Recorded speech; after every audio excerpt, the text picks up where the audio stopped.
आज हम बात करेंगे रिंगवर्म या दाद के परमानेंट ट्रीटमेंट के बारे में। यानी होम्योपैथिक मेडिसिन के माध्यम से रिंगवर्म या दाद का परमानेंट ट्रीटमेंट कैसे किया जा सकता है, इससे संबंधित अगर आप हमारे से परामर्श चाहते हैं तो कैसे परामर्श ले सकते हैं, इन तमाम जानकारियों को जानने के लिए वीडियो को शुरू से लास्ट तक जरूर देखिएगा। दोस्तों, मैं हूं डॉक्टर रामदेव लमोरिया, जोधपुर राजस्थान, इंडिया से एक होम्योपैथी कंसल्टेंट, और आपका बहुत बहुत स्वागत करता हूँ आपके अपने चैनल पारस होम्योपैथी में। चलिए दोस्तों, बिना देरी के वीडियो को स्टार्ट करते हैं।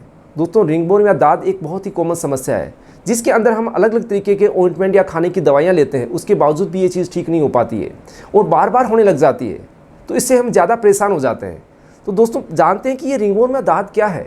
दोस्तों, ये एक तरीके का स्किन फंगल इन्फेक्शन है जिसके अंदर फंगस आपके स्किन को इन्फेक्ट करके वहाँ पर गोल गोल घेरे बनाने लग जाती है और उसके मार्जिन वाले हिस्से के अंदर छोटे छोटे दाने से बनने लग जाते हैं या पेपूस बनने लग जाते हैं, जिसके अंदर आपको तेज़ खुजली आने लग जाती है। एक बार खुजली करते ही आप अपने आप को रोक नहीं पाते हैं और इसके जो रिंग के सेंटर वाला पार्ट होता है वो क्लियर होता है और ये जो घेरे होते हैं इतनी तेज़ी के साथ फैलते हैं कि काफ़ी सारे घेरे आपके शरीर पे बनने लग जाते हैं और एक दूसरे को क्रॉस करते हुए भी बन जाते हैं।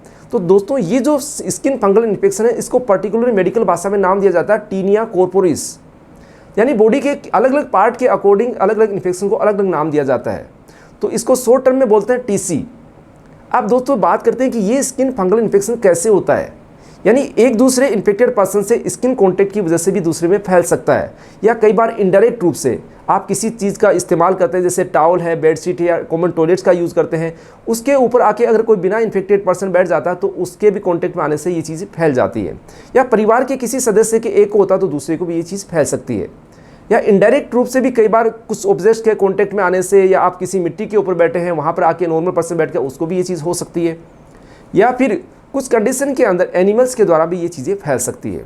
अब बात करते हैं कि ये ज़्यादातर चांसेस किस में होते हैं। उन लोगों को ज़्यादातर चांसेस होते हैं जिनकी इम्यूनिटी क्षमता कम होती है, रोग प्रतिरोधक क्षमता कम होती है। बच्चे या बड़े जो लोग होते हैं, बूढ़े बुजुर्ग होते हैं जिनको डायबिटीज़ की समस्या होती है, उनके अंदर ज़्यादा होने के चांसेस होते हैं। और कॉमन ये देखा जाता है जो लोग ह्यूमिडिटी वाले एरिया के अंदर, जहाँ पर नमी ज़्यादा होती है, जो लोगों को पसीना ज़्यादा आता है, बरसात वाले एरिया में या गर्मी वाले एरिया में रहते हैं, उनको ज़्यादातर ये कॉमन इन्फेक्शन होने के चांसेस बढ़ जाते हैं। अब बात करते हैं, अगर दोस्तों ये आपको इन्फेक्शन हो चुका है, आप अलग अलग तरीके के ट्रीटमेंट लेते हैं, उसके बावजूद परेशान हो चुके हैं, सालों साल तक आप ट्रीटमेंट ले चुके होते हैं, उसके बावजूद भी ये चीज़ें ठीक नहीं हो पाती है, तो दोस्तों मैं आपको बताना चाहता हूँ कि होम्योपैथिक मेडिसिन के माध्यम से इसको परमानेंटली आसानी से ठीक किया जा सकता है। उससे पहले कुछ ध्यान देने की ज़रूरत है। जो भी आप लोकल ऑइंटमेंट है उसको लगाना बंद कीजिएगा। उसकी वजह से आपकी ये जो कंडीशन है एक बार बढ़ेगी, आपको बढ़ती हुई नज़र आएगी। उसके बाद आप होम्योपैथिक ट्रीटमेंट का इस्तेमाल कीजिए। होम्योपैथिक जो मेडिसिन होती है दोस्तों, उसको दबाने की कोशिश नहीं करती है, उसको ठीक करने की कोशिश करती है। हम किसी भी तरीके का कोई लोकल ऑइंटमेंट या लोकल एप्लीकेशन यूज़ करने के लिए नहीं देते हैं। लेकिन होम्योपैथी डॉक्टर के पास आने से पहले काफ़ी ट्रीटमेंट व्यक्ति ले चुका होता है, जिसकी वजह से उसके दिमाग में काफ़ी सारी शंकाएँ होती है कि क्या मैं इन होम्योपैथिक मेडिसिन से परमानेंटली ठीक हो जाऊँगा। अगर एक बार ठीक हो गया तो क्या वापस तो नहीं होगी ये दिक्कत, क्या इसकी कोई गारंटी तो नहीं है। तो दोस्तों, इस तरीके की शंकाएं दिमाग के अंदर चलती रहती है। लेकिन मैं आपको बताना चाहता हूं कि इस ट्रीटमेंट के अंदर काफ़ी महीने लग सकते हैं, तो इसलिए आपको पेशेंस रखने की आवश्यकता होती है। किसी भी होम्योपैथी डॉक्टर से अगर आप फंगल इन्फेक्शन या स्किन फंगल इन्फेक्शन का ट्रीटमेंट ले रहे हैं तो आपको पेशेंट की बहुत ज़रूरत होती है। इसके अंदर जो होम्योपैथी की मेडिसिन है आपकी इम्यूनिटी को बूस्ट करती है, बढ़ाती है और आपको धीरे धीरे सिम्टम वाइज इसको ठीक करने में आपकी हेल्प करती है।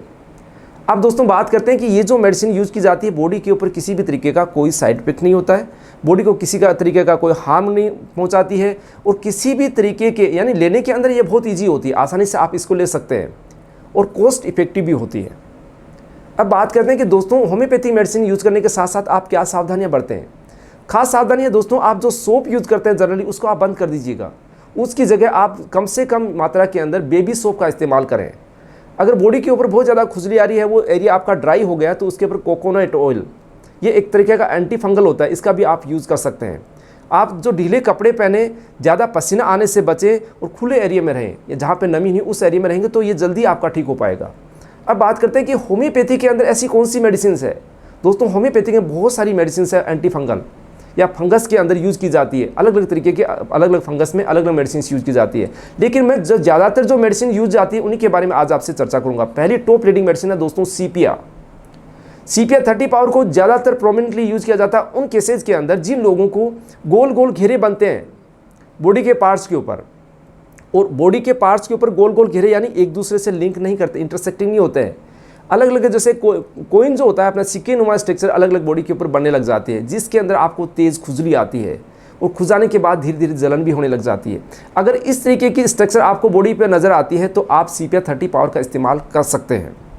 अब सेकेंड जो टॉप रीडिंग मेडिसिन है वो दोस्तों टेल्यूरियम 6 और 30 पावर के अंदर आप यूज़ कर सकते हैं उन केसेज के अंदर कि बॉडी के किसी पार्ट्स के अंदर आपके ट्रंक वाले एरिया के ऊपर, पैरों के ऊपर, हाथों के ऊपर या गर्दन के ऊपर अगर आपको बहुत बड़ा घेरा दिख रहा है और वो घेरा इरेगुलर शेप के अंदर, यानी कोइन शेप में नहीं है, उसका जो मार्जिन है इरेगुलर शेप में आपको नज़र आ रही है और बहुत बड़ा घेरा है, एक दूसरे को जो घेरे हैं एक दूसरे को इंटरसेक्टिंग क्रॉस करते हुए नज़र आ रहे हैं, तो उसके अंदर बेस्ट मेडिसिन है टेल्यूरियम, यानी टेल्यूरियम 30 पावर को आप इस्तेमाल कर सकते हैं। दोस्तों इन दोनों मेडिसिन को आप अलग अलग कंडीशन में यूज़ कर सकते हैं।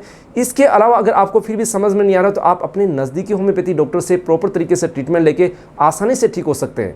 अगर आपको हमारे से परामर्श करना है तो दिए गए व्हाट्सएप नंबर के द्वारा अपॉइंटमेंट लेके कंसल्ट कर सकते हैं। दोस्तों ये जो फंगल इन्फेक्शन है रिंगवर्म से संबंधित जानकारी आपको कैसी लगी कमेंट्स में ज़रूर बताइएगा। अगर आपने चैनल को अभी तक लाइक या सब्सक्राइब नहीं किया तो सब्सक्राइब जरूर कीजिएगा। मिलते हैं नई जानकारी और नई वीडियो के साथ। बहुत बहुत धन्यवाद दोस्तों आपका।